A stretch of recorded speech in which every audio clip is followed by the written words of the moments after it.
Ketimpangan ekonomi yang terus meningkat menjadi cenderung memiliki pendapatan yang lebih rendah dibandingkan dengan orang dari keluarga tak miskin. Berdasarkan data Oxfam, kata orang termiskin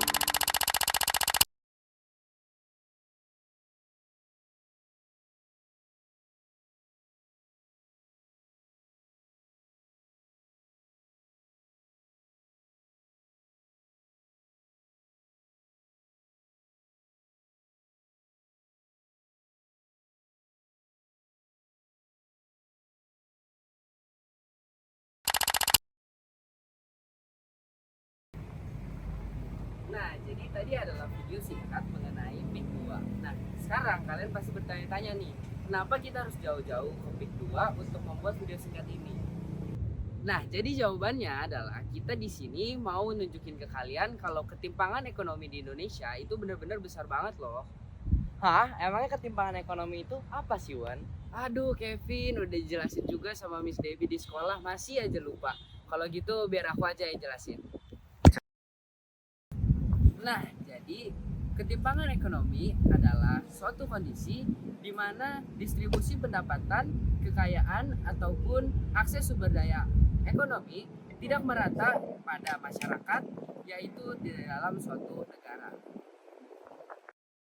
Nah, selanjutnya aku bakal ngebahas tentang apa sih itu pembangunan ekonomi. Pembangunan ekonomi adalah sebuah proses yang memiliki tujuan meningkatkan kualitas hidup masyarakat dengan cara mengurangi kemiskinan, menambah lapangan pekerjaan, meningkatkan pendapatan, serta memiliki akses kepada layanan dasar seperti pendidikan dan kesehatan.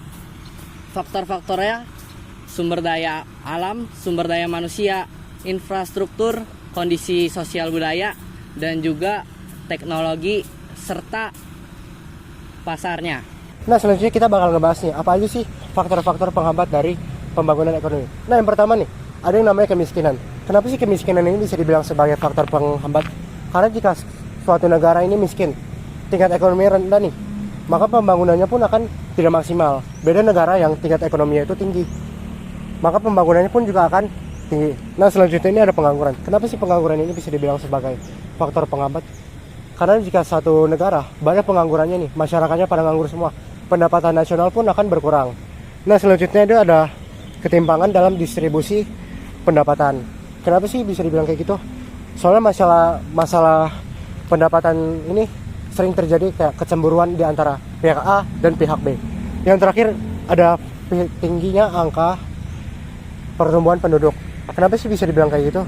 Soalnya jika satu negara nih tingkat pendudukannya tinggi, angka kelahirannya tinggi, bahkan terjadi kayak pernikahan dini, sehingga masyarakat yang tidak memiliki uang pun dapat memiliki anak, dan mereka tidak dapat membiayai anak mereka, dan mereka menjadi beban negara dan menjadi faktor penghambat dari pembangunan negara. Oke, jadi dari cuplikan tadi terlihat adanya ketimpangan ekonomi yang sangat drastis di Indonesia. Walaupun gini rasio Indonesia hanya dalam angka 0,3, terdapat ketimpangan yang sangat jauh dari orang-orang yang berpendapatan tinggi dengan orang-orang yang berpendapatan rendah. Dapat terlihat dari lingkungan PIK 2 dengan lingkungan kumuh yang ditunjukkan tadi. Nah, maka untuk mengatasi hal tersebut harus adanya pertumbuhan dan pembangunan ekonomi. Jadi, pertumbuhan ekonomi adalah perubahan kondisi perekonomian suatu negara menjadi kondisi yang lebih baik dalam satu waktu tertentu. Ini ditandakan dalam meningkatnya kualitas produksi dan juga peningkatan pendapatan nasional suatu negara.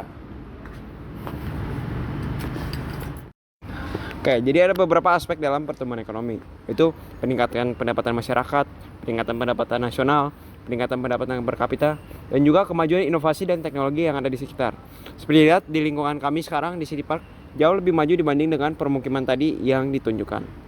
Nah, namun ada beberapa cara untuk mencapai pertumbuhan ekonomi, yaitu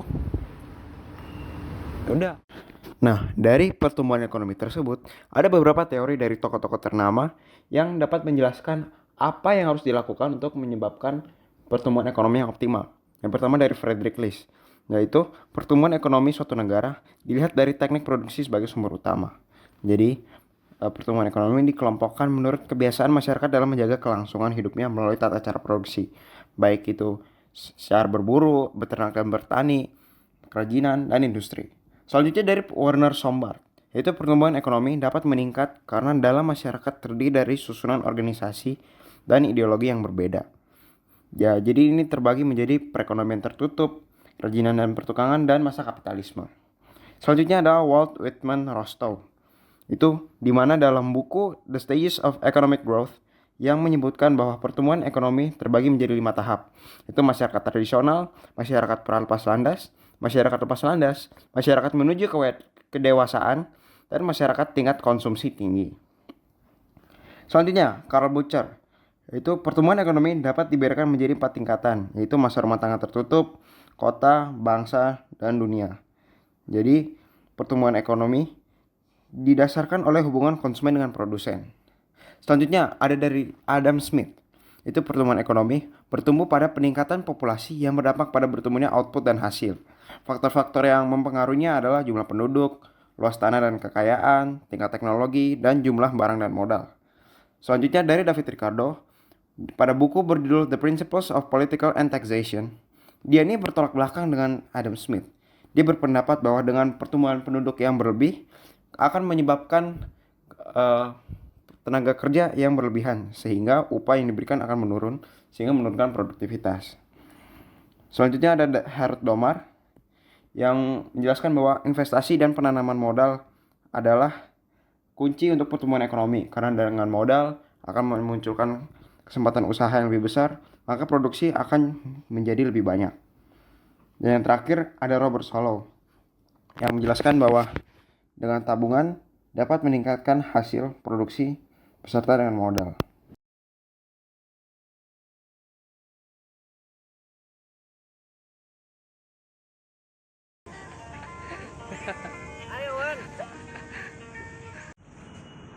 Oke, jadi pertumbuhan ekonomi itu adalah lebih canggih dibanding dengan Faktor penghambat dari pertumbuhan.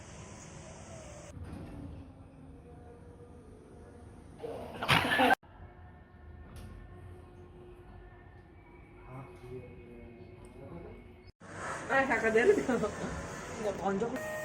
Nah, angin.